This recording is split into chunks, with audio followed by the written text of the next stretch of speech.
अस्सलाम वालेकुम नाज़रीन, मैं हूं यम वाजिद। 7H न्यूज़ में आपका खैर मकदम है।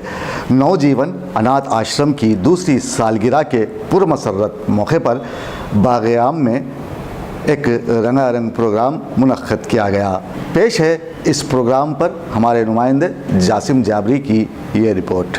जिनके सरों से उनके वालिदैन का साया हट जाता है, उन्हें दुनिया वाले यतीम कहते हैं।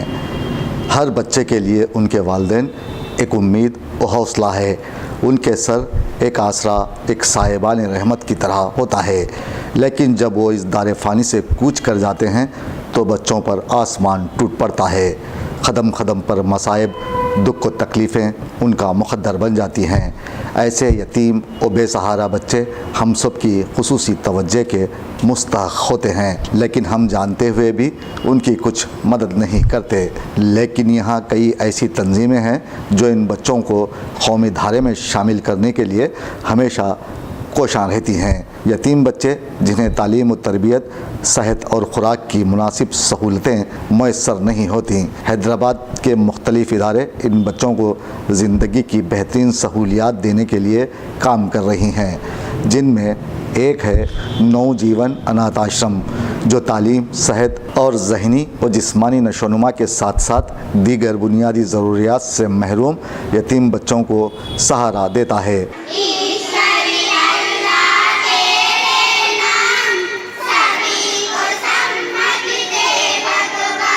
दरअसल यतीम बच्चे तालीम व तरबियत और मुनासिब सहूलियात की अदम फराहमी पर बेराह रवी का शिकार हो जाते हैं। तवज्जो ना मिलने के बाइस ये बच्चे माशरे के बेरहम थपेड़ों की नज़र हो जाते हैं, जहां उनकी तालीम और तरबियत एक सवालिया निशान बन जाता है। ऐसे बच्चों को नवजीवन अनाथ आश्रम में ख़ास तरबियत देते हुए उन्हें एक प्लेटफार्म मुहैया करता है और उनकी फलाह और बहबूद के लिए हमेशा ये इदारा आगे आता है। इन यतीम बच्चों को आगे बढ़ने के एक सा मौक़े फ़राहम किए जाते हैं, जो काबिल सताइश बात है।